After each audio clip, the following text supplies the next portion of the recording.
Does anyone know, anyone tell me what the definition of credit is? Anybody? You guys are in college, you gotta know this. Or at least your own version. Yes, sir. Kind of like a measure of your ability to pay back a loan or something like that? Correct. It's an easy definition for credit is the ability to make payments over time, right? So it's your ability to make consistent payment over a time period. So if you borrow money from me today and say, Jay, I want $100, and I give you $100 and you pay me back tomorrow, I'm happy you paid me back, but you didn't establish any real credit.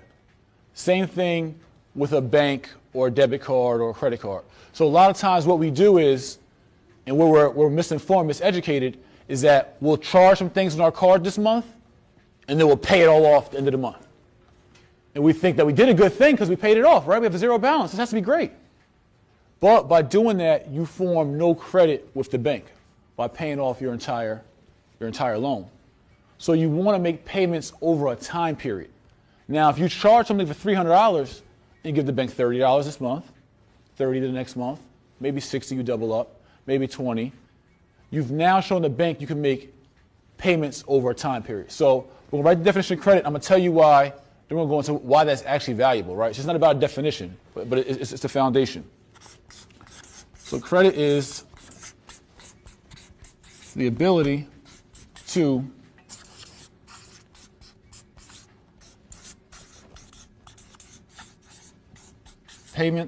make payments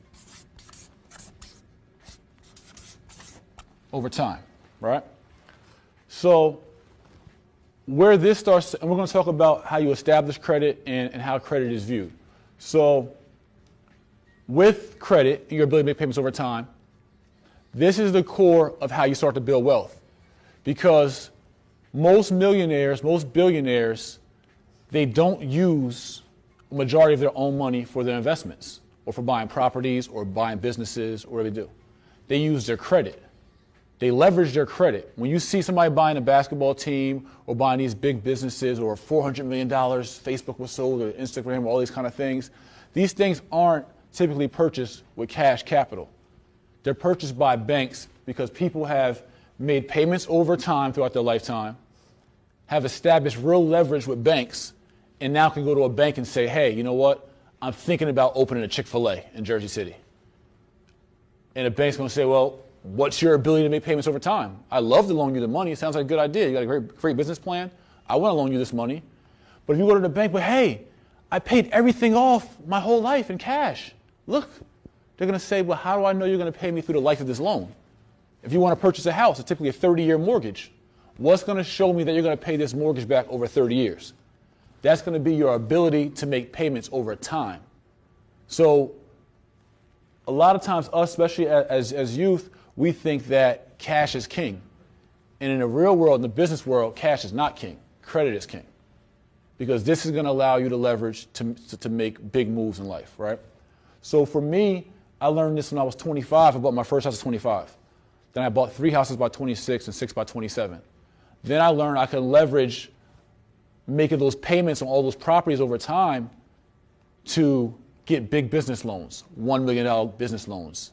And private investors will invest in you because they've seen that you've made payments over time with other institutions, right? So this is where this becomes really valuable. So is everyone familiar with the fact that we have 3 credit scores? Everyone know that? You have 3 credit scores? Does anyone know what that abbreviation is or how that's kind of summed up? What are your 3 credit scores called? Anybody? Or must I tell you? He knows everything. Yes. We all have, there's 3 credit bureaus. And the 3 scores are typically called your FICO score, right? Your FICO credit score. This is very important.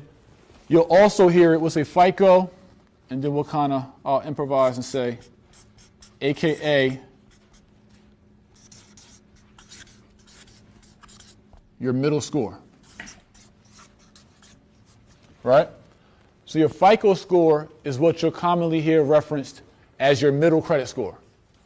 So here's someone, well, what's your credit score, right? You really have 3 of them. There's 3 credit scores you have. There's 3 credit bureaus. There's, and it might be, my spelling might be wrong, but it's Equifax, and there may be an E here, I'm not sure. TransUnion,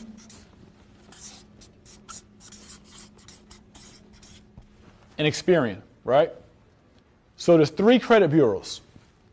And out of these 3 credit bureaus, you have a middle score, a FICO score, which when you apply for a car, they'll just take one of these, any one of these, depending on the car dealership. But when you apply for a house, and the reason why I'm relevant in this conversation, why they brought me here, is because if you look, real estate is the majority investment of wealthy people in America.